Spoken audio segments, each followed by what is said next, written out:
Yo, what's up mga parts? May Red Light Moto. Hello po sa mga followers and subscribers dyan.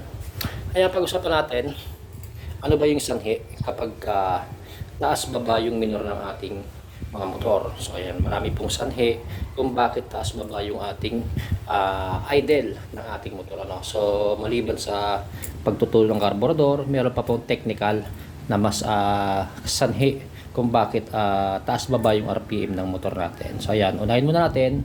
Doon muna tayo sa pinaka-basic pagdating dito sa carburetor. Ano po? So ayan, pagka taas-baba yung RPM ninyo, yung idle ninyo, isa lang po ibig sabihin yan. Either barado po yung mga madumi yung carburetor ninyo at hindi nagpa-function ng maayos, or may singaw yung mga manifold natin. Kaya po nakakapasok yung hangin, kaya hindi siya kaya taas pa ba yung idle ng ating motoran po. So make sure po na yung mga butas-butas na yan ay malinis nyo ng maayos. Kasi pagka may dumi yan, barado yan, hindi po titino yung ating mga motor. Ano po? So ayan, itong butas na ito kung makikita nyo, konektado yan dito sa air screw. So napakahalaga niyan na kailangan talaga malinis po yan. At ito naman, isang ito ay konektado rin ito sa pilot jet natin. So remember guys, yung pilot jet napakahalaga po ng ginagawa sa ating motor. Kasi siya po yung nagbibigay ng gas kapag naka-neutral tayo. So siyempre, pagka naka-neutral tayo, yung itong piston ng carb natin nakababa, wala pang pumapasok na gas, at yung pilot jet ang nagbibigay ng gas kapag nasa idle tayo na po. So make sure na malilinis yung mga butas na yan. So itong butas na ito, kahit papaano di masyado sobra, kasi konektado naman yan sa choke. Ayan, sa choke yan konektado.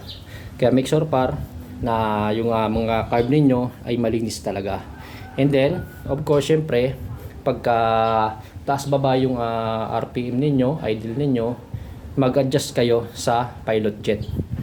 Pilot jet kasi yun po yung nagbibigay ng gas kapag naka-idle tayo. Pagka mali o di maganda yung pilot jet na nakalagay sa inyo, taas baba yung RPM ninyo, hindi niya nakukuha yung tamang gas na pumapasok nyo kapag naka-idle tayo.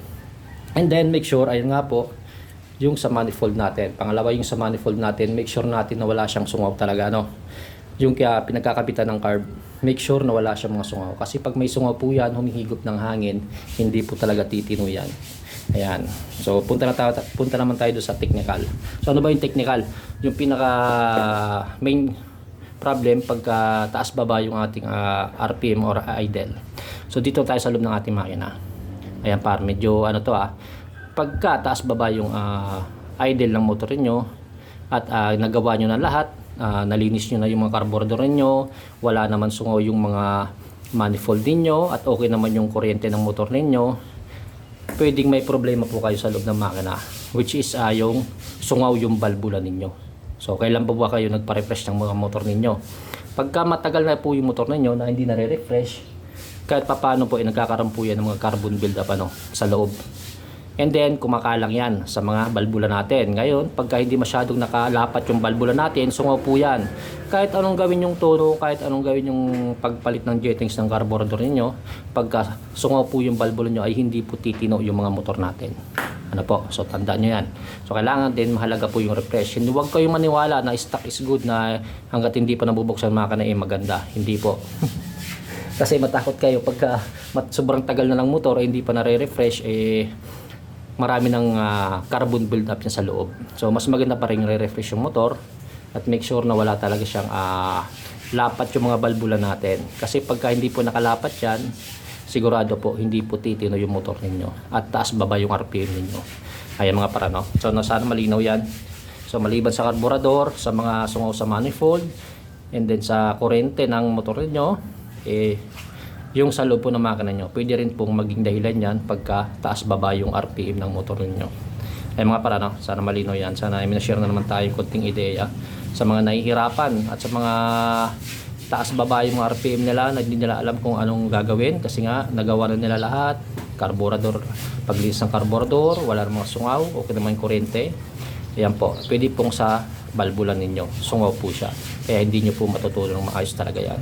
So ay mga ka-relight, thank you for watching. Sana may na-share naman tayong konting ideya. Let's make a red light moto. Thank you po sa aking mga followers and subscribers dyan. Alright.